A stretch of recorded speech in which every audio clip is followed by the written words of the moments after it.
Pauvres bêtes, elles n'ont pas de mériter ça. Kitsch et affreux. Juste de mauvais goût, quoi. Face à des animaux multicolores, les passants voient rouge. Et en petites touches de couleur, vous trouvez ça comment? Qu'est-ce que t'en penses, Fillette? Pour une fête, ouais, pourquoi pas? Sa petite crête bleue, ça fait style. On se teint bien les cheveux de temps en temps, donc pourquoi pas le chien? Les teintures pour animaux. Une mode venue du Japon qui commence à prendre dans l'Hexagone. Depuis quelques mois, certains propriétaires mordus de leur animal ne veulent plus qu'il montre patte blanche, mais plutôt rose, bleu ou verte.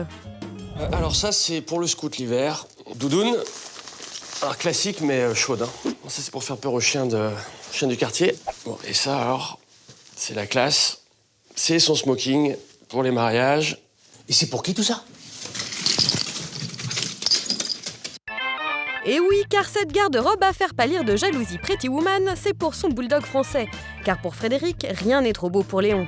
Ouais, c'est un toutou ultra gâté, ouais. Ah, je prends plus soin de lui que de moi, hein, c'est sûr.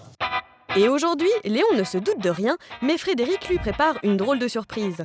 Direction la boutique d'accessoires où les deux compères ont leurs petites habitudes.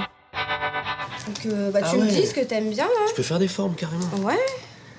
Aujourd'hui, il va offrir à son fidèle compagnon une petite teinture. Et pour que Léon voie la vie en rose, Frédéric ne regarde pas à la dépense. Comptez 20 € le tube de teinture spéciale animaux. Original et rigolo, mais est-ce vraiment sans danger? La peau des animaux n'est pas du tout la même que la nôtre. Elle n'est pas de la même épaisseur, le pH n'est pas le même. Ce sont des peaux qui sont très fragiles et il faut absolument éviter d'utiliser des teintures qui sont à usage humain. Même les shampoings pour être humain, même pour bébé, qu'on pense être tout à fait inoffensifs, peuvent parfois entraîner des hypersensibilités. N'utilisez donc que des teintures spécifiques pour animaux. Et Mistigris peut-il lui aussi s'offrir une petite couleur? Alors pour les chats, il faut vraiment absolument éviter d'utiliser ce genre de produits. Ils ont une tendance naturelle à beaucoup se lécher pour se toiletter. On peut voir apparaître dans les jours ou dans même les semaines qui suivent des symptômes liés à l'ingestion du produit, des symptômes qui peuvent être gastro-intestinaux ou neurologiques par exemple. Pour Léon, aucun danger à ce niveau-là. Sans compter que notre fashion victime est entre de bonnes mains, car Anne est loin d'en être à son coup d'essai. Houppette bleue ou crête orange, son bichon en a vu de toutes les couleurs. Pour Halloween, je me suis dit pourquoi pas lui faire quelque chose de plus flashy. Donc là, on a fait carrément là, une grande crête orange et un tour de patte orange. Bref, tous les délires sont permis, d'autant que ces teintures disparaissent au bout de 3 ou 4 lavages. Pour Léon, il est temps de passer aux choses sérieuses. Frédéric a opté pour un pochoir tête de mort. Si le chien a les poils courts, ras, il est préférable quand même de privilégier un pochoir pour faire un dessin, une forme.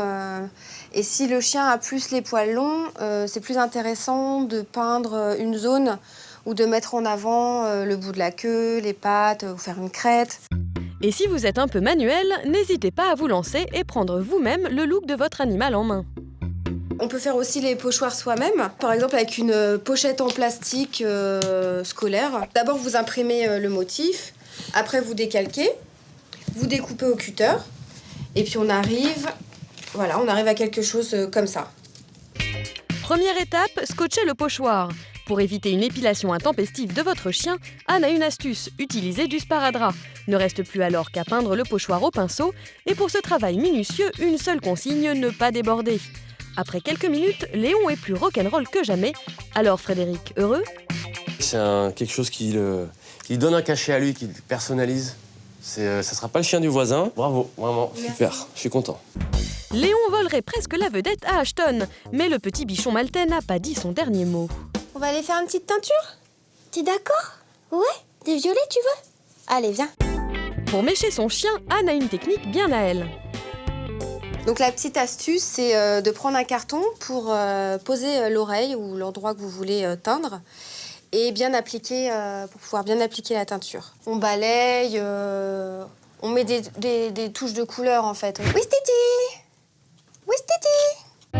En une après-midi, Anne a recolorisé Léon et Ashton. Leur nouveau look risque bien de rendre tous les autres chiens du quartier verts de jalousie.